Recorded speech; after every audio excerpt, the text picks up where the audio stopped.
여러분 안녕하세요. 제 그 교회 친구가 이제 그러더라고요. 저보고 유튜브를 진짜 1원도 안 들이고 날로 찍는 그런 유튜버라고. 유튜브를 날로 먹는, 날로 찍는, 돈 한 푼 안 들이고 뭐 편집 하나 안 하고 날로 먹고 날로 찍는 그런 유튜버라고 말을 하는데, 예, 그 말을 듣고 웃었습니다. 근데 그 친구가 지금으로부터 2년 전에 한강, 유명하잖아요. 지금 노벨 문학상을 수상한 한국인, 그분을 남해에 그 통영 그쪽에 가보면 봄날의 책방인가 아마 그럴 거예요. 거기서 한강님을 만나서 인터뷰도 하고 같이 사진도 찍은 그런 이력이 있는 그 친구거든요. 지 페이스북에 올렸더라고. 아무튼, 예. 그래서 전화를 걸어가지고, 야, 너 진짜 엄청 영광스럽겠다 막 이러면서, 부럽다, 그렇게 유명한 분하고 만나서 막 1시간 이상 이렇게 인터뷰를 하고 같이 사진도 찍고 왔다 그래서, 너무 부럽다, 다시 보인다, 뭐 이런 식으로 이제 말을 했거든요. 근데 이제 그 친구는 이제 지금 제주도에 살고 있습니다. 예, 각설하고, 제가 이번에 이런 2달여간의 그런 마음고생, 이런 것을 통해서, 깨달은 뭐 이런 거에 대해서 말씀을 드릴게요. 어차피 제 유튜브를 구독자로 지금까지 남아있는 사람들은 이미 이제 학원, 뭐 요런 쪽에 대해서 말을 안 해도 그래도 듣는 사람이거든. 어떻게 보면 저하고 좀 모든 면에 있어서 좀 비슷한 점을 공유한 그런 사람들이기 때문에 그렇지 않을까, 뭐 이런 생각도 하면서 이제 그냥 앞으로는 더욱더 나 말하고 싶은 말 하면서 살겠다, 뭐 이런 건데요. 아무튼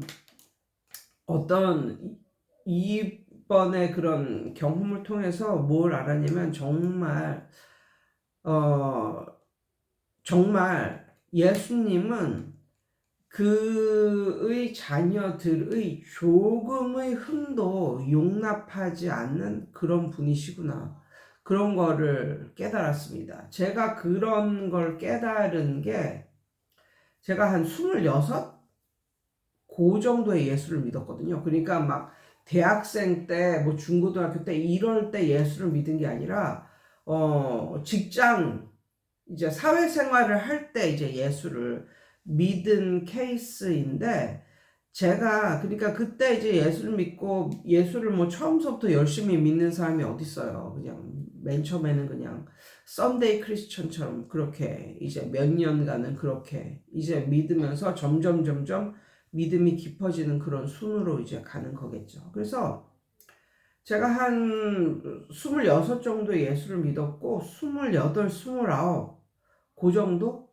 이제 그 정도 때 어떤 일이 있었냐면, 이제 그때도 약간 썬데이 크리스천 같은 그런 거죠. 그러니까 뭐 예수를 완전히 100% 믿는다고도 볼 수 없고, 약간 좀 뭐 일요일에 뭐 교회를 안 가면 뭐 일주일이 좀 찝찝하고, 뭐 이런 뭐 그런 상태, 그런 수준의 이제 믿음 생활, 뭐 그 정도 수준의 믿음 생활을 하고 있는 그런 사람이었었는데, 그때 저희 집이 이제 송파에 살았으니까, 제가 그리고 한 대학을 졸업하자마자서부터 사회생활을 했기 때문에, 23살 이제 봄서부터 사회생활을 했기 때문에, 거의 돈 번 거는 22살, 21살, 22살? 그때서부터 돈을 벌기 시작했었던 것 같아. 거의 뭐 대학교 4학년 때 뭐 그럴 때는 뭐 다 누구나 다 취업을 시작하고 이제 그러잖아요. 그래서 그런가 돈이 이제 한 28, 9 정도 됐을 때 이미 돈을 어느 정도 모았어. 그리고 그때까지는 우리 집이 잘 살았기 때문에 내가 뭐 돈을 벌어서 부모님을 뭐 공양하거나 그런 건 전혀 없었고 그냥 내가 벌어서 내가 쓰는 뭐 이런 그렇다고 뭐 부모님한테 뭔가 뭐 용돈을 드리거나 그런 것도 전혀 없는 그냥 내가 벌어서 그냥 내가 쓰는 그런 스타일이었거든요. 그러니까 어느 정도 돈이 이제 막 쓰고 다녀도 어느 정도 돈을 가지고 있는 이런 상황. 그렇다고 그렇게 많은 돈은 아니고 제가 느낄 때 한 3, 4천만 원 뭐 그 정도의 돈을 이제 가지고 있었는데 그때 그 당시 그 잠실 주공 아파트라고 있었어요. 그게 엄청나게 오래된 아파트인데 막 18평 뭐 16평 뭐 그렇게 한 그 정도의 아파트인데 이제 집이 송파다 보니까 그런 소식을 정말 빨리 들어요. 빨리 들으니까 우리 엄마가 뭐라 하냐면 저 아파트가 이제 그쪽 그 잠실 주공 그 아파트가 막 허물어져 가는 그렇게 막 열 몇 평짜리 아파트 막 연탄을 떼고 막 그 당시에도 그리고 뭐 그걸 좀 개조한 사람은 뭐 연탄 보일러를 떼는 게 아니라 기름 보일러를 떼고 살고 뭐 그 정도였거든요. 그때 그 돈을 가지고 엄마가 저보고 돈 있냐고 너 돈 있으면 저기에 투자해라. 저기 재건축되면 진짜 천정부지로 오른단다. 뭐 이런 식으로 말을 해서 정말 엄마 말만 믿고 그 3천만 원인지 4천만 원인지 5천만 원인지 그것까지는 생각이 안 나는데 아무튼 돈을 다 빼서 그 분양 입주권이라고 할까? 예, 분양권이라고 할까? 그걸 삽니다. 제가.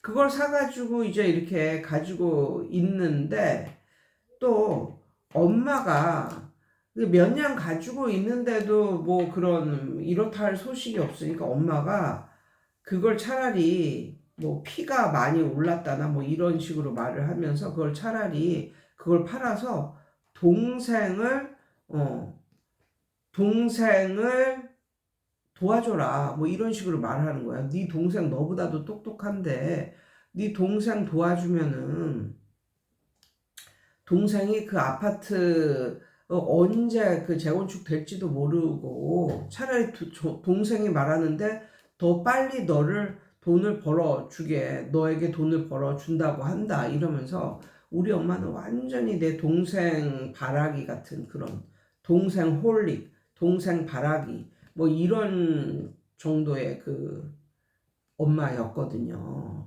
예, 동생이 또 말주변이 진짜 너무 좋아가지고 엄마를 그냥 완전히 헷가닥 가게 하는 이런 스타일이었단 말이에요. 그래서 제가 그 아파트를 한 27 정도에 샀나 봐요. 그 분양권을. 그리고 제가 30살 때 동생이 27대.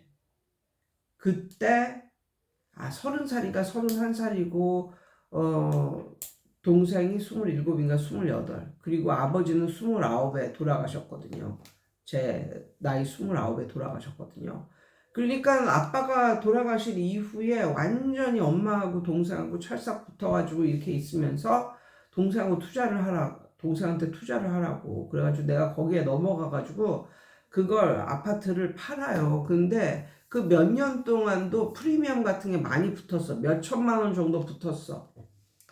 그리고 이제 그거를 이제 파는 과정에서 어떤 분을 만나냐면 한눈에 봐도 진짜 막 촌무지랭이 같이 그렇게 생긴 그런데 손에 두꺼운 그런 성경책을 딱 품에 안고 오는 어떤 할머니 정도 되어 보이는 한 60대 초반 정도 되어 보이는 그런 이제 할머니한테 이제 그 집을 이제 팔게 됩니다. 근데 팔게 되는 과정에 있어서 세상 사람들이 너무나 당연하게 하는 다운 계약서라는 걸 씁니다.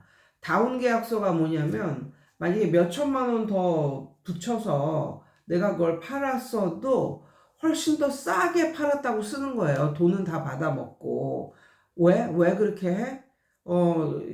세금을 아끼려고. 국가에 내는 세금을 아끼려고. 이제 그렇게 하는 거예요. 그러면서 서로에게 좋은 거라는 거지, 서로에게. 그러면서 다운 계약서를 쓰는 거를 종용을 합니다. 부동산에서. 예, 그러니까 뭐 결국은 돈을 세이브하는 거죠. 이제 세금을 아끼려고 그런 짓을 하는 거죠. 거기에 그냥 한 번에 그냥 넘어가요. 어떤 말에 넘어가냐면 세상 사람들 다 이렇게 해요. 라는 말에 그냥 어떤 죄책감이나 이런 것도 없이 그냥 넘어가게 됩니다. 그러다가 정말 이거는 로또 복권에 당첨되는 확률보다도 희박하다고 하는 국세청에 그걸 걸려요. 국세청에 그걸 팔고 나서 그래서 몇 천만 원이라도 이거 뭐 먹었다 이렇게 이제 그렇게 뭐 생각을 하고 있는데 그러니까 뭐 잘 팔았다 뭐 이런 식으로 생각을 한 거죠. 그런데 그걸 국세청에 걸려요. 근데 어떤 분이 그러더라고요. 국세청에서 일하는 사람이 저보고 그 영광으로 생각해야 된다고. 그렇게 국세청에 추적받고 걸리는 사람들이 돈 많은 사람들이 돈 잘 버는 사람들이 그렇게 국세청에 추적당하고 걸리고 이러는 거지. 그냥 보통 사람들은 걸리고 싶어도 못 걸린다. 그러면서 영광으로 알아야 된다. 뭐 이런 식으로 또 나중에 국세청에 일하는 어떤 사람이 그런 말을 저한테 하더라고요. 아무튼 로또에 당첨되는 확률보다도 더 적은 확률로 그게 들통이 나요. 그 국세청에 걸려버려요. 그래서 나중에는 제가 그것을 팔므로써 생긴 그 돈을 좀 더 벌은 몇 천만 원 정도의 돈, 벌었던 몇 천만 원의 정도의 돈보다 더 많은 돈을 국세청에 벌금으로 내게 됩니다. 그게 내 인생에 있어서 가장 쓰라린 그런 경험인데, 그때 그 경험을 하면서 제 자신이 막연하게 어떤 생각이 드냐면, 아, 이거 분명히 하나님이 이랬다. 내가 교회를 다니는데도 하나님의 자녀는 세상 사람들이 하는, 아무렇지도 않게 하는 그런 종류의 일도, 그런 종류의 범죄도 하기를 원하지 않는구나. 나는 국세청에 걸린 게 아니라 하나님한테 걸려서 이게 하나님의 역사에서 이렇게 된 거구나. 그때 막연하나마 그런 느낌이 들더라고요. 그런 느낌이 들더라고요. 그러면서 그 이후에도 그런 고난의 시절을 겪으면서 이런 믿음이 점차 깊어지더라고요. 그러면서 그런 깨달음을 이제 가지니까 그 뒤에는 내가 잃어버렸던 그 돈보다 훨씬 많은 돈을 벌게 되더라고요. 제 자신이. 그래서 이게 하나님의 그런 섭리구나. 뭐 이런 생각 반드시 깨닫게 해주는. 그러니까 예수를 믿는 사람은 세상 사람들이 흔히 하는 그냥 범죄 같지도 않은 범죄 이런 것을 저지르는 것조차도 용납을 못하는구나. 그때 어렴풋이 깨달으면서 나중에 오늘 내가 겪었던 이 일이 나중에 내가 나이가 먹으면서 큰 교훈이 될 수 있겠다. 이런 사실을 그냥 희미하나마 이제 느끼게 되거든요. 근데 이번에 이제 집을 이제 팔려고 하는 전세나 아니면 매매로 저희 집을 팔려고 하는 이런 과정에 있어서도 제가 많이 잘못했구나. 잘못한 부분이 또 있구나. 이것을 주님이 나한테 깨닫게 해 주시려고 이런 고난의 시간을 갖게 하신 건 아닐까 이런 생각을 하면서 이번에도 그것과 비슷한 일이 있었는데 이제 집을 내놓자마자 이제 보러 온 사람 중에 전세로 이제 들어오겠다는 사람이 있었는데 그분은 한눈에 봐도 그냥 이제 돈이 그냥 없어 보이는 이런 상태였고 부인은 중국인이었어요. 부인은 중국인. 이렇고 나이도 좀 많으시고 나이도 한 50대 후반이나 60대 초반 정도 되어 보이는 그런 분이신데 저희 집을 보고 너무너무 마음에 든다고 하시면서 당장에 오늘 저녁에 계약을 하고 싶다고 막 그러시는 거예요. 그런데 조건이 있었어요. 뭐냐면 알고 봤더니 그분이 LH 무슨 전세자금 대출 그거를 받을 수 있는 그런 분이시더라고요. 근데 그분이 말하는 거 보니까 뭐 떼어오는 것도 엄청나게 많고, 그리고 내가 잠시 이거를 알아보니까 그냥 사람들은 우리 동네 사람들, 우리 동네에서는 주택 가격의 한 뭐 80% 정도까지 전세를 해줄 수가 있거든요. 7, 80% 정도까지는 충분히 그냥 전세를 내줍니다. 그리고 어떤 곳은 90%까지도 전세를 주택 가격의 90%까지도 전세를 내는데 집이 나가요. 그런데 LH 그 전세자금 그 대출을 끼고 그걸 하면 잘은 모르겠는데 그 기관에서 평가를 하는데 주택 가격의 70% 이상은 그거를 못 받게 해요. 70% 이상은 전세를 못 내게 하는 거예요. 그러니까 심사 기준이 빡빡한 거예요. 그러니까 제가 그때 생각했을 때, 우리 집은 주택 가격의 한 80% 정도까지는 전세를 낼 수가 있는데, 저 LH로 가면 60%? 70%그 정도까지 이제 이걸 못 하는 거예요. 그러니까 제가 생각했던 것보다도 좀 더 싸게 전세를 내야 되는 거죠. 그러니까 여러 가지가 싫은 거예요. 제가 생각했던 것보다도 더 싸게 전세를 내야 되는 것도 싫고, 이것저것 막 뛰어오는 것도 싫고, 그리고 그 당시 제가 이제 들어가기로 한 그 아파트에 중도금 대출이라는 것도 있는데, 그게 다 대출이 다 대출이 다 돈이니까 조금이라도 좀 줄여보려고 그 중도금 대출을 좀 몇 번 냅니다. 그러니까 보통은 뭐 계약금 20% 내고 중도금 대출은 대출 받아서 내고 잔금 칠 때 뭐 자기 뭐 집을 팔거나 뭐 어떻게 해서 이제 뭐 잔금을 치고 이제 이러는데, 저는 그 중도금도 조금 이제 낸 거예요. 어느 정도 좀 낸 거예요. 근데 그 중도금을 내기 위해서 제가 지금 살고 있는 이제 우리 집에서 몇 천만 원 정도 이제 주택 담보대출을 받아가지고 이제 낸 거죠. 그렇다 보니까 그 LH 그 전세자금 대출로 들어오는 사람은 이 그러니까 전세로 들어오려는 그 집에 대출이 하나도 안 껴 있어야 되는 거예요.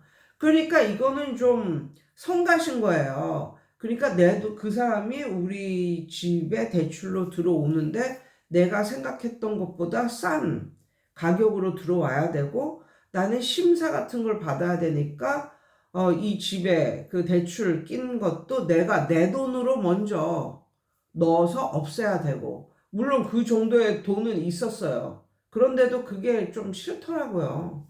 그리고 또 여러 가지 이것저것 또 떼어줘야 되고, 이런 것도 싫고 하니까 그냥 그 사람이 그렇게 원하는데도 불구하고 제발 부탁드린다고 막 이렇게 원하는데도 불구하고 안 해줬어요. 그냥 싫다고 그랬어요. 그냥 LH 뭐 전세 자금 대출 이런 거 안 끼고 그냥 들어오는 그런 사람을 원한다고 그냥 거절을 해버렸어요.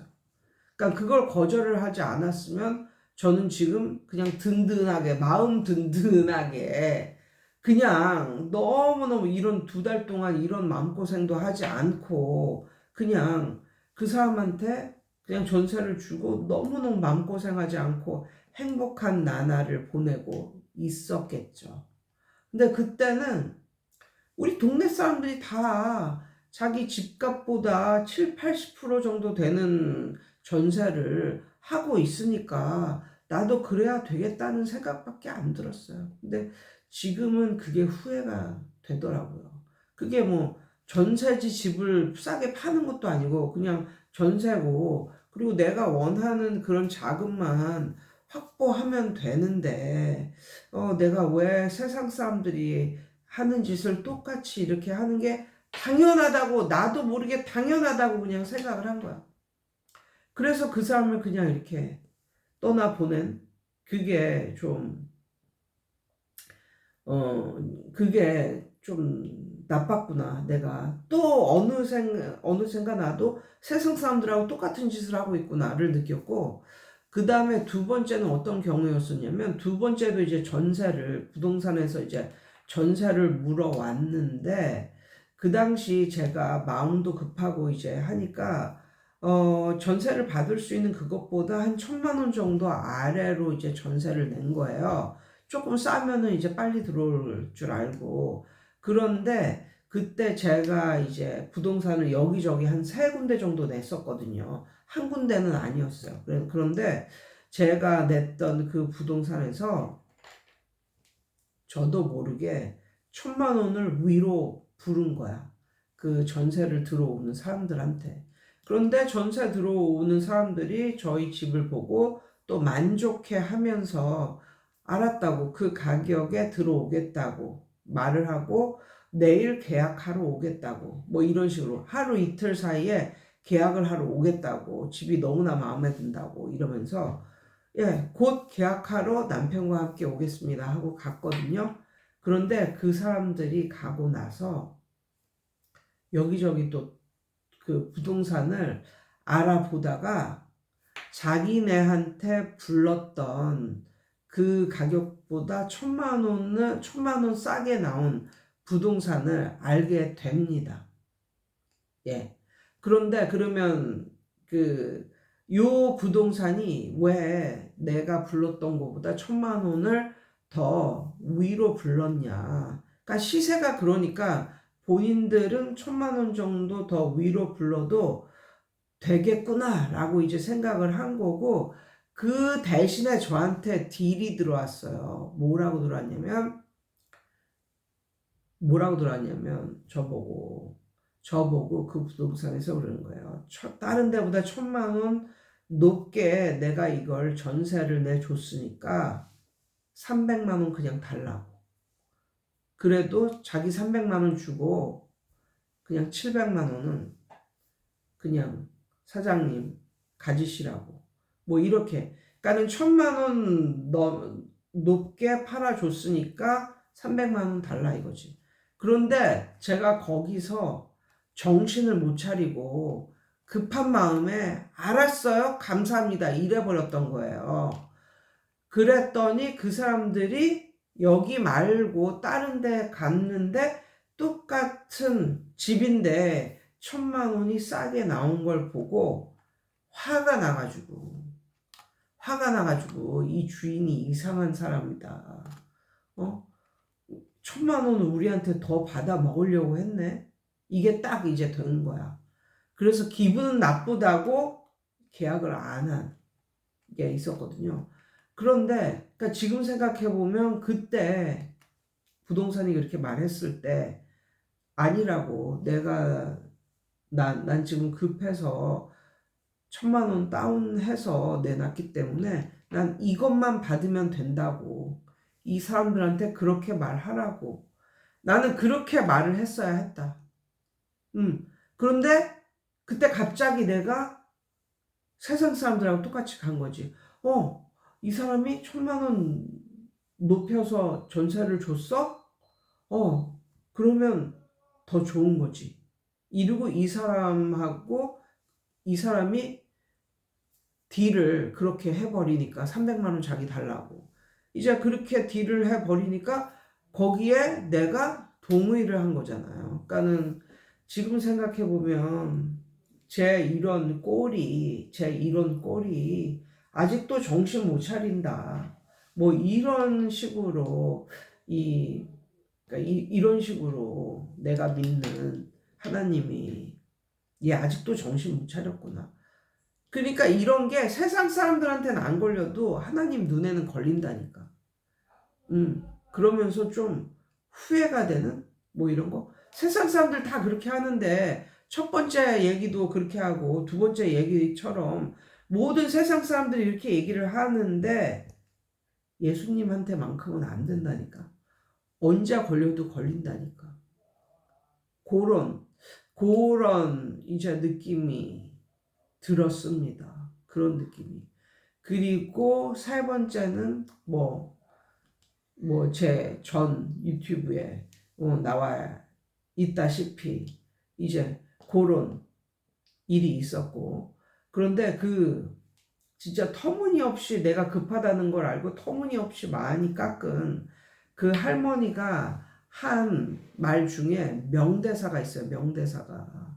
어떤 명대사가 있었냐면 제가 그랬거든요. 어떻게 3천만 원까지는 깎아주는데 그 밑으로는 정말 100원도 못 깎아준다. 그러면서 뭐라고 했냐면 농협 가서 대출을 받아라. 이 집은 대출도 잘 나오는 집이다. 이랬거든요. 그랬더니 그 할머니가 뭐라고 했냐면 자신과 할아버지는 그냥 국가에서 그거 뭐 매달 뭐 몇십만 원 나오는 거 그거 받고 자기 자식들한테 한 30만 원씩 받으면서 생활하는 사람이라 1,000만 원 빌리면 한 월 5만 원씩 5만 원 4, 5만 원 정도의 그런 4, 5만 원 정도의 이자를 갚아야 되거든요. 그러니까 그럴 돈도 없고 그럴 돈도 너무 아깝다. 그런 말을 했거든요.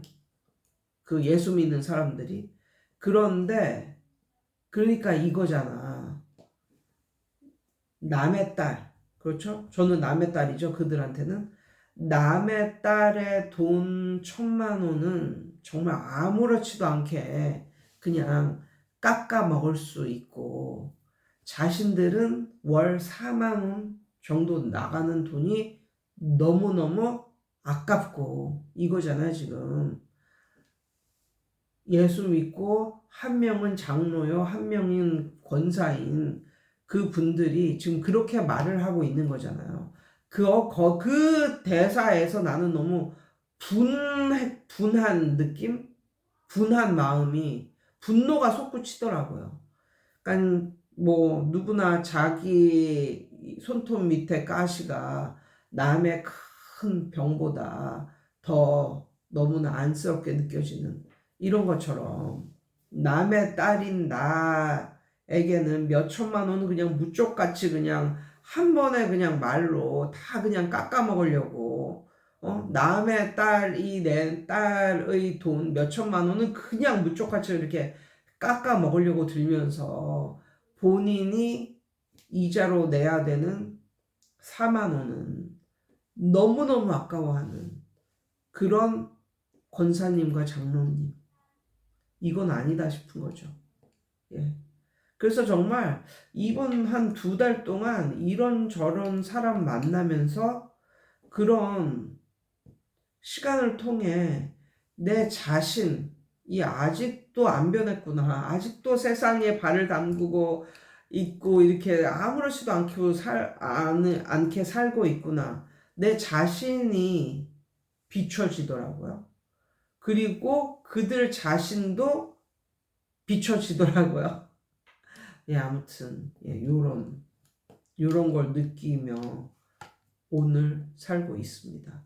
예, 여러분 오늘도 좋은 하루 되세요.